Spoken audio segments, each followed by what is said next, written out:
ఓం శ్రీ విఘ్నేశ్వరాయ నమ. ఓం శ్రీ పాదవల్లభాయ నమ. గురుచరిత్ర 25వ అధ్యాయం. అటు తర్వాత శ్రీగురుడు చేసిన దివ్యలీలలో వినిపించమని ప్రార్థించిన నామధారకునితో సిద్ధముని ఇలా చెప్పారు. ఒకప్పుడు వైడూర్య నగరాన్ని పరిపాలించే రాజు హిందూ మత ద్వేషి. అతడు ఎంతో కఠినాత్ముడు. అతడు తన రాజ్యంలో గల వేదాంగ పారంగతులైన పండితులను నిర్బంధంగా తన దగ్గరకు రప్పించుకొని తన ఎదుట వేదమంత్రాలు చదవమని వాటి అర్థాలు చెప్పమని శాసిస్తూ ఉండేవాడు. అందుకు అంగీకరించని వారికి ధనుస్సు చూపుతూ ఉండేవాడు.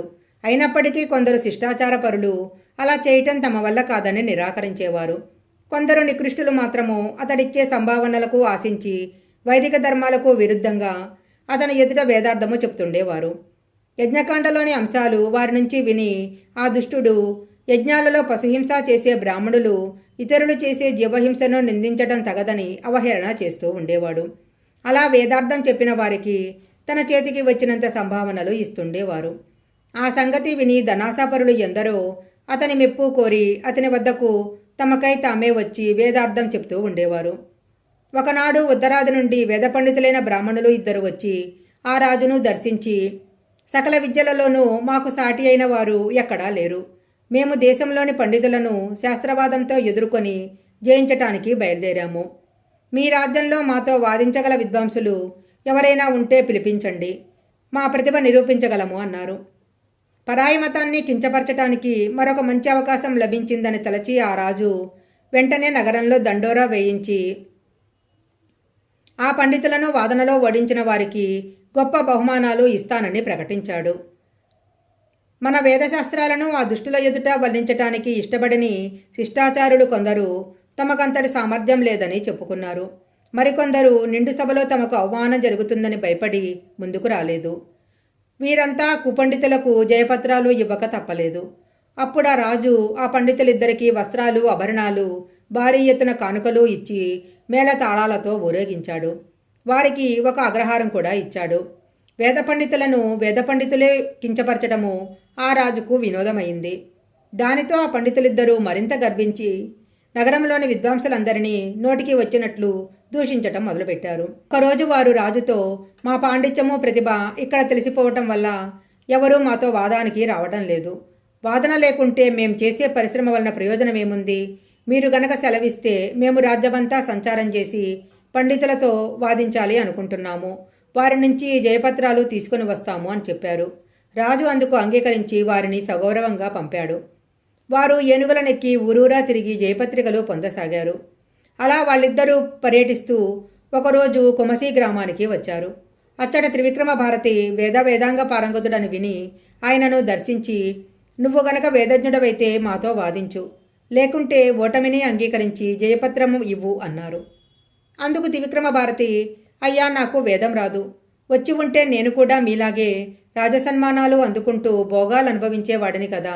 నేనీ అరణ్యంలో ముక్కు మూసుకొని తపస్సు చేసే భిక్షువును. నాలాంటి వాడిని జయించినా మీకు వచ్చేదేమీ లేదు. మీరు నాతో వాదించటము పిచ్చుకుపైన బ్రహ్మాస్త్రము వేసినట్లు. అందువలన నేను మీతో వాదించలేను అన్నాడు. కానీ దానికి వారు, మాతో వాదించేవారు ఎక్కడా కనిపించలేదు. మాకు ఎన్నో జయపత్రాలు లభించాయి. అలాగే నువ్వు కూడా ఒకటి రాసివ్వు, లేదా మాతో వాదించు అని పట్టుబట్టారు. అప్పుడు ఆ సన్యాసి, వీరికి గర్వం తలకెక్కింది. ఒళ్ళూపై తెలియకుండా సాటి పండితులను నిందిస్తున్నారు. వీరికి బుద్ధి చెప్పటానికి నా గురుదేవులే సమర్థులు. వారి దగ్గరకు తీసుకువెళ్తాను అని ఆలోచించుకొని వారితో ఇలా అన్నాడు. నేను స్వతంత్రుడను కాను. గంధర్వపురంలో మా గురుదేవులు ఉన్నారు. మిమ్మల్ని వారి దగ్గరికి తీసుకుని వెళ్తాను. వారు మీరు కోరినట్లే ఆ రెండింటిలో ఏదో ఒకటి చేయగలరు. మీరు నాతో పాటు గంధర్వపురానికి రండి అని వారిని తీసుకువెళ్ళాడు. అందుకు వారు అంగీకరించి గంధర్వపురానికి బయలుదేరారు. త్రివిక్రమ భారతి వినయంతో కాలినడకన వెళ్తుంటే వారు మాత్రము ఏనుగుల మీద కూర్చొని వెళ్తున్నారు. సాధు సత్పురుషుల దగ్గరికి వెళ్ళటము వలన ఆయుష్యనం అవుతుందన్న శాస్త్రవాక్యాన్ని కూడా వాళ్ళు లెక్కబెట్టలేదు. గంధర్వపురంలో మఠం చేరుకున్నాక త్రివిక్రమ భారతి శ్రీగురునికి నమస్కరించి ఆనందబాష్పాలు కారుస్తూ గద్గద స్వరంతో ఆ పండితుల విషయము విన్నవించాడు. ఆ మదాంధులు, మా కాలం వ్యర్థమైంది. ఇతడు జయపత్రము ఇవ్వడు, వాదభిక్ష ఇవ్వడు.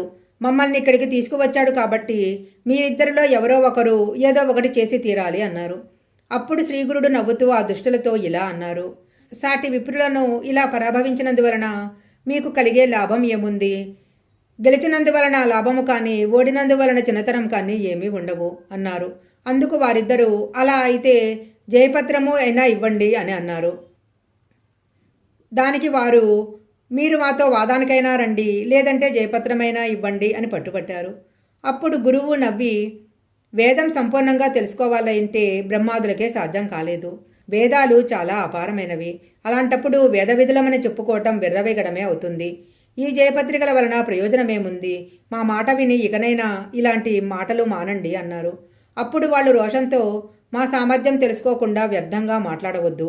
మేము సాంగోపాంగంగా వేదమంతా నేర్చుకున్నాము. మమ్మల్ని మించిన వారు ఎవరూ లేరు అన్నారు. శ్రీ దత్తాయ గురవే నమః. శ్రీ దత్తాయ గురవే నమః. శ్రీపాదవల్లభాయ నమః. శ్రీ గురుచరిత్ర 25వ అధ్యాయం సంపూర్ణం.